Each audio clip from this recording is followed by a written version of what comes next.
Mangaluru bank ದರೋಡೆಗೆ 2 ತಿಂಗಳ ಹಿಂದೆಯೇ ನಡೆದಿದ್ದ ಪ್ಲಾನ್. ಡಕಾಯಿತರು ತಮಿಳುನಾಡಿನಲ್ಲಿ ಪೊಲೀಸರಿಗೆ ಸಿಕ್ಕಿಬಿದ್ದಿದ್ದು ಹೇಗೆ?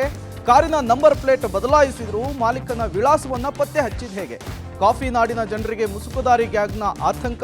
ಬೆಂಗಳೂರು ಗ್ಯಾಂಗ್ ರೇಪ್ನ ಆರೋಪಿಗಳು ಅಂದರ್. ನಟ ದರ್ಶನ್ಗೆ ಪೊಲೀಸರಿಂದ ಮತ್ತೊಂದು ಬಿಗ್ ಶಾಕ್. ಕ್ಯಾನ್ಸರ್ ಗೆದ್ದ ಬಳಿಕ ಹೆಚ್ಚಾಯಿತು ಶಿವಣ್ಣ ಜೋಶ್. ಬಿಜೆಪಿಗೆ ಖರ್ಗೆ ಕೊಟ್ಟಂತಹ ಎಚ್ಚರಿಕೆ ಏನು? ಬಿಜೆಪಿ ಬಣ ಬಡಿದಾಟಕ್ಕೆ ಬೀಳುತ್ತಾ ಬ್ರೇಕ್? ಎಲ್ಲವನ್ನು ನೋಡೋಣ ಕರ್ನಾಟಕ ಟಾಪ್ 20ಯಲ್ಲಿ. ಮಂಗಳೂರಿನ ಕೋಟೆಕಾರು ಸಹಕಾರಿ ಬ್ಯಾಂಕ್ ದರೋಡೆ ಪ್ರಕರಣಕ್ಕೆ ಸಂಬಂಧಿಸಿದಂತೆ 3 ಪೊಲೀಸರು ಬಂಧಿಸಿದ್ದಾರೆ. 11 ಕೋಟಿ ರೂಪಾಯಿ ಮೌಲ್ಯದ ನಗ, ನಾಣ್ಯ, ಚಿನ್ನಾಭರಣ ದರೋಡೆ ಮಾಡಿದ್ದ ಮುಂಬೈ ಮೂಲದ ಮುರುಗುಂಡಿ ಪ್ರಕಾಶ್ ಮಣಿವಣ್ಣನ್ ಪೊಲೀಸರ ಅತಿಥಿಯಾಗಿದ್ದಾರೆ. ಕದ್ದ ಚಿನ್ನದ ಸಹಿತ 700 ಕಿಲೋಮೀಟರ್ ವರೆಗೆ ಫಿಯೇಟ್ ಕಾರಿನಲ್ಲೇ ದರೋಡೆಕೋರರು ತಮಿಳುನಾಡಿನ ತಿರುನಲ್ವೇಲಿಗೆ ಪ್ರಯಾಣಿಸಿದ್ರು. ತಮಿಳುನಾಡು ತಲುಪಿದ ಬಳಿಕ ಅಜ್ಞಾತ ಸ್ಥಳದಲ್ಲಿ ಕಾರು ಬಿಟ್ಟು ಚಿನ್ನದ ಜೊತೆ ಎಸ್ಕೇಪ್ ಆಗಿದ್ರು. ಪ್ರಮುಖ ಆರೋಪಿ ಮುರುಗುಂಡಿ ತಿರುನಲ್ವೇಲಿಯವರೆಗೆ ಕಾರು ಚಲಾಯಿಸಿದ. 2 ತಿಂಗಳ ಹಿಂದೆಯೇ ಮಂಗಳೂರಿಗೆ ಬಂದಿದ್ದ king pin Murugan Kotekar bank ವ್ಯಾಪ್ತಿ ಪ್ರದೇಶದಲ್ಲಿ ಸುತ್ತಾಡಿ ಮಾಹಿತಿ ಕಲೆ ಹಾಕಿದ್ದ. ದರೋಡೆಗೆ ನಿಖರವಾದ ಸ್ಕೆಚ್ ತಯಾರಿಸಿ ಮತ್ತೆ ತಮಿಳುನಾಡಿಗೆ ತೆರಳಿದ. ನಂತರ ರಾಜೇಂದ್ರನ್, ಕಣ್ಣನ್ಮಣಿ ಹಾಗೂ ಇತರೆ 6 ಜನರ ಜೊತೆ ಮಂಗಳೂರಿಗೆ ವಾಪಸ್ಸಾಗಿದ್ದ. ಜನವರಿ 17ರಂದು 5 ಜನರಷ್ಟೇ ಫಿಯೇಟ್ ಕಾರಿನಲ್ಲಿ ಬಂದು ಕೋಟೆಕಾರ ಬ್ಯಾಂಕ್ ದರೋಡೆ ಮಾಡಿದ್ದರು. ಸತತವಾಗಿ ಅವ್ರಿಗೆ ನಾವು ಟ್ರ್ಯಾಕ್ ಮಾಡಿ 3 ಜನರಿಗೆ ನಾವು ತಿರುನಲ್ವೇಲಿ ಡಿಸ್ಟ್ರಿಕ್ಟ್ 3 ಡಿಫ್ರೆಂಟ್ ಪ್ಲೇಸಿಂದ ಅರೆಸ್ಟ್ ಮಾಡೋಕ್ಕೆ ಸಕ್ಸಸ್ ಆಗಿದ್ದೀವಿ. ಮುಖ್ಯವಾಗಿ ಅದರಲ್ಲಿ ಮುರುಗಂಡಿ ಥೇವರ್ ಅಂತ ತಿರುನಲ್ವೇಲಿ ನೇಟಿವ್. ನಂತರ ಅವ್ರಿಗೆ ಸಹಯೋಗ ಕೊಡೋರು ಮನಿವನನ್ ಈಸ್ ಲೈಕ್ A2. ಒಬ್ಬ ಅಸೋಸಿಯೇಟ್ ಅವ್ರ ಜೊತೆಗೆ ಸಿಕ್ಕಿದ್ದಾರೆ Prakash alias Joshua. Fiat car ಕೂಡ ನಾವು ಅಲ್ಲಿಂದ ಪತ್ತೆ ಮಾಡಿದ್ದೀವಿ. ವೆಪನ್ ಏನು ಯೂಸ್ ಮಾಡಿದ್ರು ಅದು ಕೂಡ ನಾವು ತಿರುನಲ್ವೇಲಿಯಿಂದ ರಿಕವರ್ ಮಾಡಿದ್ದೀವಿ. ಕೋಟೆಕಾರ್ ಬ್ಯಾಂಕ್ ಲೂಟಿ ಆರೋಪಿಗಳು ಪೊಲೀಸರಿಗೆ ಸಿಕ್ಕಿಬಿದ್ದಿದೆ ರೋಚಕ. ಉಳ್ಳಾಲದಲ್ಲಿ ಬ್ಯಾಂಕ್ ರಾಬರಿ ಮಾಡಿದ ನಂತರ ಆರೋಪಿಗಳು ತಮಿಳುನಾಡಿನತ್ತ ಕಾರಿನಲ್ಲಿ ಎಸ್ಕೇಪ್ ಆಗಿದ್ರು. ಆದರೆ ಪೊಲೀಸರು ಕಾಲ್ ಟ್ರೇಸ್ ಮಾಡುವ ಮೂಲಕ ಆರೋಪಿಗಳನ್ನು ಬಂಧಿಸುವಲ್ಲಿ ಯಶಸ್ವಿಯಾಗಿದ್ದಾರೆ. ಬ್ಯಾಂಕ್ ಲೂಟಿ ಆಗ್ತಿದ್ದಂತೆ ಅಲರ್ಟ್ ಆದ ಪೊಲೀಸರು ಬ್ಯಾಂಕ್ ಪರಿಸರದ ಎಲ್ಲಾ ಫೋನ್ ಸಿಡಿಆರ್ ತೆಗೆದಿದ್ರು. ದರೋಡೆ ನಡೆಸುವ ವೇಳೆ ಡಕಾಯಿತರು ಮುಂಬೈಗೆ ಕರೆ ಮಾಡಿದ್ರು. ಆ ನಂಬರ್ ಲೊಕೇಶನ್ ಟ್ರೇಸ್ ಮಾಡಿದಾಗ ಡಕಾಯಿತರು ಕೇರಳಕ್ಕೆ ಫೋನ್ ಮಾಡಿರೋದು ಗೊತ್ತಾಗಿದೆ. ನಂತರ ಆರೋಪಿಗಳು ನಕಲಿ ನಂಬರ್ ಇರುವ ಕಾರನ್ನ ಬಳಸಿ ತಮಿಳುನಾಡಿನತ್ತ ಪರಾರಿಯಾಗಿದ್ರು. ಆದರೂ ಕಾರು ಮಾಲೀಕ ವಿಳಾಸ ಪತ್ತೆ ಮಾಡಿದ ಪೊಲೀಸರು ಆರೋಪಿಗಳ ಬಂಧನಕ್ಕೆ ಬಲೆ ಬೀಸಿದ್ರು. ತಮಿಳುನಾಡಿನ ತಿರುನೆಲ್ವೇಲಿಯಲ್ಲಿ ಕಾರು, ಚಿನ್ನದ ಜೊತೆ ಕಿಂಗ್ ಪಿನ್ ಮುರುಗುಂಡಿ ಸೇರಿದಂತೆ 3 ಪೊಲೀಸರು ಬಂಧಿಸಿದ್ದಾರೆ. ಇನ್ನು ಬಂಧಿತ 2 ಆರೋಪಿಗಳ ಫೋಟೋಗಳು ಪಬ್ಲಿಕ್ ಟಿವಿಗೆ ಲಭ್ಯವಾಗಿವೆ.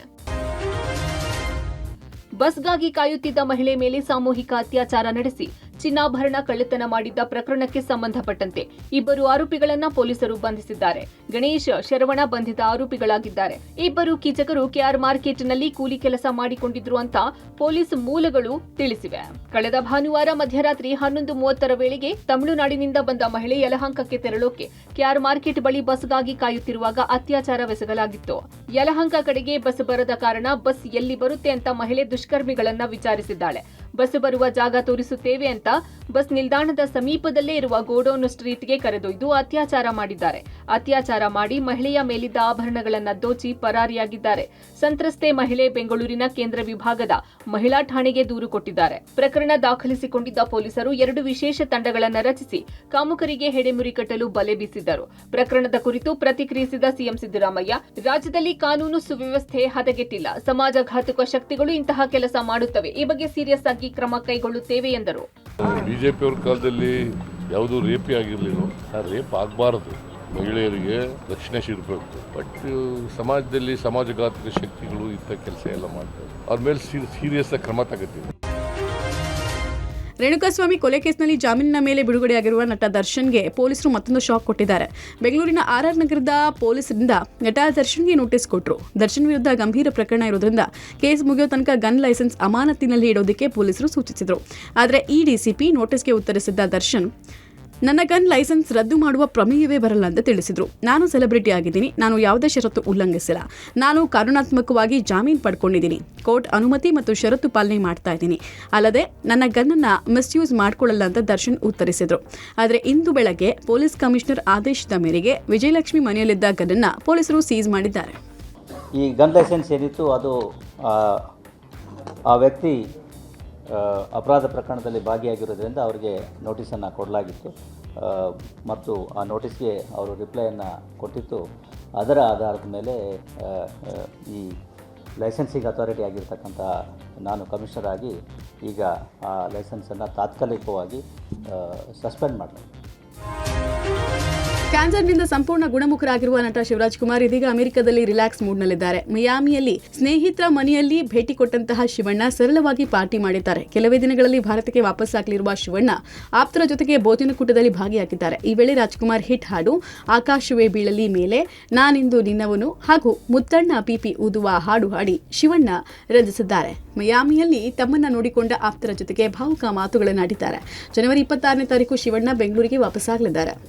ಮುತ್ತಣ್ಣ ಪೀಪಿ ಊದುವ, ಮುತ್ತಣ್ಣ ಗಾಲು ಬಡಿಯುವ, ಮುತ್ತಣ್ಣ ಹಾಡು ಹಾಡುವ, ಊರೆಲ್ಲ ಸೇರಿ ನೋಡುವ, ಮುತ್ತೈದರೆಲ್ಲ ಅರಸುವ, ನನ್ನ ತಂಗಿಯ ಮದುವೆ, ನನ್ನ ತಂಗಿಯ ಮದುವೆ, ಜೋರು ಜೋರು ಜೋರು, ಜೋರು ಜೋರು ಜೋರು, ಬಲು ಜೋರು ಜೋರು ಜೋರು, ರೇಷ್ಮೆ ಸೀರೆಯ ಉಟ್ಟ ಮಲ್ಲಿಗೆ, ಮೂಕುತಿ ಓಲೆಯ ತೊಟ್ಟ ಸಂಪಿಗೆ, ಬರ್ತಾಳಮ್ಮ ಬರ್ತಾಳೆ, ದಿಬ್ಬಣದಲ್ಲಿ ಬರ್ತಾಳೆ, ನಗುವ ಅಳುವ ಕುಣಿವ ಮುತ್ತಣ್ಣ. ಚಾಕು ಇರಿತಕ್ಕೆ ಒಳಗಾಗಿದ್ದ ನಟ ಸೈಫ್ ಅಲಿ ಖಾನ್ ಆಸ್ಪತ್ರೆಯಿಂದ ಡಿಸ್ಚಾರ್ಜ್ ಆಗಿದ್ದಾರೆ. 5 ದಿನಗಳ ಹಿಂದೆ ಬಾಂಗ್ಲಾದೇಶ ಮೂಲದ ಆರೋಪಿ ಮೊಹಮ್ಮದ್ ಶರೀಫುಲ್ ಸೈಫ್ ಮೇಲೆ ಚಾಕು ಇರಿದು ಅಟ್ಟಹಾಸ ಮೆರೆದಿದ್ದ. ಮುಂಬೈನ ಲೀಲಾವತಿ ಆಸ್ಪತ್ರೆಯಲ್ಲಿ ಸೈಫ್ಗೆ ಶಸ್ತ್ರಚಿಕಿತ್ಸೆ ಮಾಡಿ ಹೊಟ್ಟೆಯೊಳಗಿದ್ದ ಚಾಕುವಿನ ಪೀಸನ್ನು ಹೊರತೆಗೆಯಲಾಗಿತ್ತು.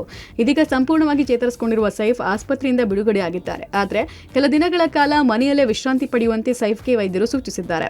ಆರೋಪಿ ಶರೀಫುಲ್ನನ್ನ ಪೊಲೀಸ್ ಕಸ್ಟಡಿಗೆ ನೀಡಲಾಗಿದ್ದು ತನಿಖೆ ನಡೆಸಲಾಗ್ತಾ ಇದೆ. ಆದರೆ ಕಳ್ಳತನ ಮಾಡೋಕೆ ಶರೀಫುಲ್ ಸೈಫ್ ಮನೆಗೆ ನುಗ್ಗಿದ್ದ ಎಂಬ ಸಂಗತಿ ಬೆಳಕಿಗೆ ಬಂದಿದೆ.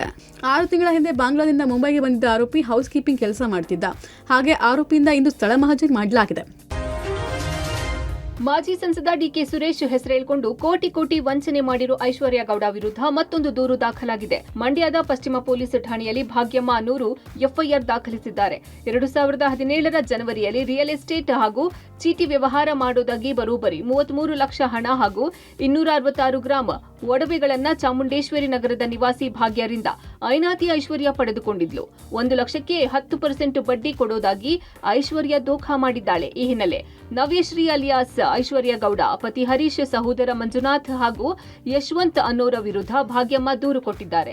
ಇನ್ನು ಈಗಾಗಲೇ ಮಂಡ್ಯದ ಪೂರ್ವ ಪೊಲೀಸ್ ಠಾಣೆಯಲ್ಲಿ ಐಶ್ವರ್ಯ ವಿರುದ್ಧ ಒಂದು ದೂರು ದಾಖಲಾಗಿದೆ. ರವಿಕುಮಾರ್ ಹಾಗೂ ಪೂರ್ಣಿಮಾ ಎಂಬುವರು 55 ಲಕ್ಷ ನಗದು ಹಾಗೂ ಚಿನ್ನಾಭರಣ ವಂಚನೆ ಕೇಸ್ ದಾಖಲಿಸಿದ್ದಾರೆ. ಈ ಮಧ್ಯೆ ನಿನ್ನೆ ಪೊಲೀಸರು ನೋಟಿಸ್ ನೀಡಿದ್ರು. ವಂಚಕಿ ಐಶ್ವರ್ಯ ವಿಚಾರಣೆಗೆ ಹಾಜರಾಗಿಲ್ಲ. ಕಲಬುರಗಿಯ ಆಂದೋಲ ಸಿದ್ದಲಿಂಗ ಸ್ವಾಮೀಜಿ ಮಠ ತೆರವಿಗೆ ಮಹಾನಗರ ಪಾಲಿಕೆ ಮುಂದಾಗಿರುವುದು ಭಾರಿ ಚರ್ಚೆಗೆ ಗ್ರಾಸವಾಗಿದೆ. ಕಲಬುರಗಿ ನಗರದ ನಾಗನಹಳ್ಳಿ ಸರ್ವೆ ನಂಬರ್ 25/9 ಮತ್ತು 25/10ರಲ್ಲಿ ಆಂದೋಲ ಸ್ವಾಮೀಜಿ ಮಠವನ್ನು ನಿರ್ಮಿಸಲಾಗಿದೆ.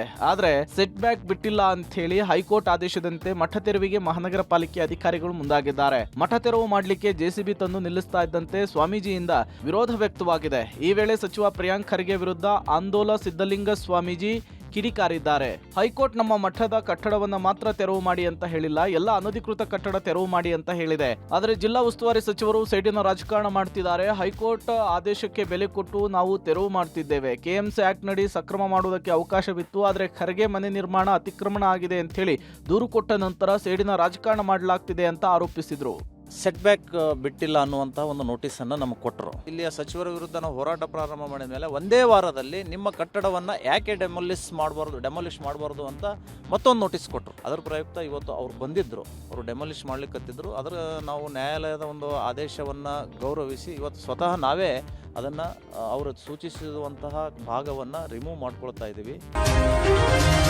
ಛತ್ತೀಸ್ಗಢದ ಗರಿಯಾಬಂದ್ ಜಿಲ್ಲೆಯಲ್ಲಿ ಭದ್ರತಾ ಪಡೆಗಳು ನಡೆಸಿದ ಎನ್ಕೌಂಟರ್ನಲ್ಲಿ ಕನಿಷ್ಠ 14 ನಕ್ಸಲರು ಸಾವನ್ನಪ್ಪಿದ್ದಾರೆ. ಒಡಿಶಾದಲ್ಲಿ ನಕ್ಸಲರ ಮುಖ್ಯಸ್ಥನಾಗಿದ್ದ ಜೈರಾಮ್ ಅಲಿಯಾಸ್ ಚಲಪತಿ ಕೂಡ ಎನ್ಕೌಂಟರ್ನಲ್ಲಿ ಹತ್ಯೆಯಾಗಿದ್ದಾನೆ. ಈತನ ಪತ್ತೆಗೆ ಸರ್ಕಾರ 1 ಕೋಟಿ ರೂಪಾಯಿ ಬಹುಮಾನ ಘೋಷಿಸಿತ್ತು. ಅಲ್ಲದೆ ಈ ಎನ್ಕೌಂಟರ್ನಲ್ಲಿ ಕುಖ್ಯಾತ ನಕ್ಸಲ್ಗಳಾದ ಮನೋಜ್ ಮತ್ತು ಗುಡ್ಡು ಸಹ ಹತರಾಗಿದ್ದಾರೆ. ಇಲ್ಲಿಯವರೆಗೆ 14ಕ್ಕೂ ಹೆಚ್ಚು ನಕ್ಸಲರ ಮೃತದೇಹಗಳನ್ನು ವಶಪಡಿಸಿಕೊಳ್ಳಲಾಗಿದೆ. ಸ್ಥಳದಲ್ಲಿ ಎಸ್ಎಲ್ಆರ್ ರೈಫಲ್ನಂತಹ ಸ್ವಯಂ ಚಾಲಿತ ಬಂದೂಕು ಸೇರಿದಂತೆ ದೊಡ್ಡ ಪ್ರಮಾಣದ ಶಸ್ತ್ರಾಸ್ತ್ರಗಳನ್ನು ವಶಪಡಿಸಿಕೊಳ್ಳಲಾಗಿದೆ ಎಂದು ಎಸ್ಪಿ ಗರಿಯಾಬಂದ್ ನಿಖಿಲ್ ರಾಖೇಚಾ ಮಾಹಿತಿ ನೀಡಿದ್ದಾರೆ. ಮಾವೋವಾದಿಗಳ ಸಾವಿನ ಸಂಖ್ಯೆ ಏರಿಕೆಯಾಗಬಹುದು ಎಂದು ಭದ್ರತಾ ಪಡೆಗಳು ತಿಳಿಸಿವೆ.